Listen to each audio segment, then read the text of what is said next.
और संघर्ष करने वाला व्यक्ति को सफलता में मिलती है। जनता का सेवा करने का एक बार पुनः मौका मिला, इसके लिए मैं आपके चैनल के माध्यम से माननीय मुख्यमंत्री, आदरणीय प्रधानमंत्री, सभी लोगों को, अपने संरक्षक आदरणीय श्री जीतन राम मांझी जी को धन्यवाद देता हूं कि मुझे इस लायक समझा और इस योग्य समझा कि मैं अपने राज्य की सेवा, अपने भाइयों की सेवा, गरीब भाइयों की सेवा कर सकूं।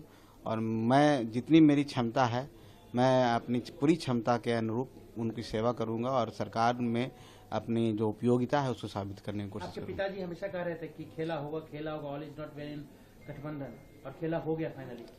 देखिए, इसका परसेप्शन ये है ना कि जो कोई भी दो विचारों की पार्टियां जब का गठबंधन होता है, खास करके महागठबंधन में राष्ट्रीय जनता दल और जनता दल यूनाइटेड दो विचारधारा की पार्टी थी, दो कैलिबर की पार्टी थी। एक की विचारधारा है कि वो लाठी डंडे की बात करती है, एक की विचारधारा है कि सुशासन की बात करती है। तो जब दोनों का मैच नहीं है तो ये गठबंधन बेमेल गठबंधन कहते हैं, इसको हम अपवित्र गठबंधन भी कर सकते हैं।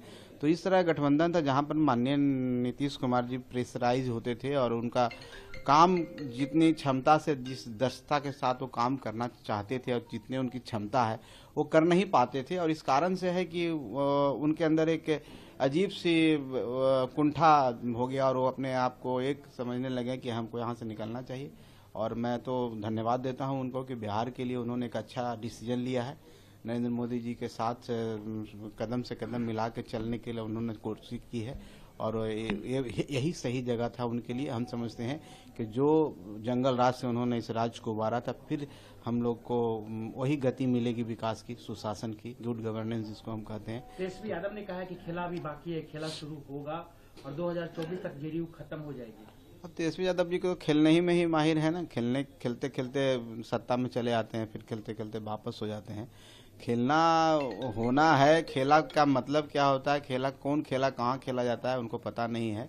और उनको सोचने दीजिए, करने दीजिए। जनता सब एनडीए के साथ है और जब जनता का साथ होता है, जनता का विश्वास होता है तो कोई कुछ नहीं कर सकता है। आने वाला 24 का जो चुनाव है, 25 का चुनाव है, आप देखेंगे कि जो हमारे एनडीए का पिछला प्रदर्शन था उससे कहीं उम्दा प्रदर्शन होगा और 25 में भी हम उनसे ज़्यादा से रहेंगे। वो सिर्फ सोचते रह जाएंगे और वो किसी दूसरे के बारे में क्या सोचते हैं कि जदयू खत्म हो जाएगा। हम तो समझते हैं कि उनको याद होना चाहिए 22 सीट, कहीं उससे नीचे नहीं चले जाए, बस इतना ही हम कहेंगे। आप लोग को अभी एक ही मिला है, क्या आगे की उम्मीद है कि और कैबिनेट? निश्चित तौर पर पार्टी का मांग है और पार्टी के सभी वर्कर जितने भी हमारे कार्यकर्ता हैं उनकी इच्छा है कि हम का प्रतिनिधित्व और मिले। अभी आने वाला समय में 5-7 दिन के अंदर फिर सफल होने वाला हम लोग चाहेंगे और हम लोग मांग करेंगे कि हमारे कार्यकर्ताओं का जो मंशा है उसको कि हम लोग पूरी हो। और चाहिए? देखिए, उसका कोई अथी नहीं है, हमने कोई इस तरह का डिमांड ऐसा नहीं है कि डिमांड रख दिया। हम तो कोशिश करेंगे अगर एक और मिल जाए तो ठीक है, अगर नहीं भी मिलने बात है तो हम ऐसा नहीं है कि उसके लिए हम नाराज हैं, नाखुश हैं। लेकिन हर पार्टी की, हर कार्यकर्ता की इच्छा होती है कि ज़्यादा से ज़्यादा प्रतिनिधित्व कहीं भी उसको मिले, चाहे वो सरकार के किसी भी अंग में हो या मंत्री के रूप में हो, चाहे किसी संवैधानिक पद के जो प्रकोष्ठ होते हैं, चाहे कोई भी आयोग होते हैं, किसी चीज़ में भी प्रतिनिधित्व मिले तो उसमें पार्टी के कार्यकर्ताओं की इच्छा होती है तो पार्टी भी चाहेगी कि ज़्यादा से ज़्यादा मिले। हम लोग ये सब कोशिश करेंगे और हम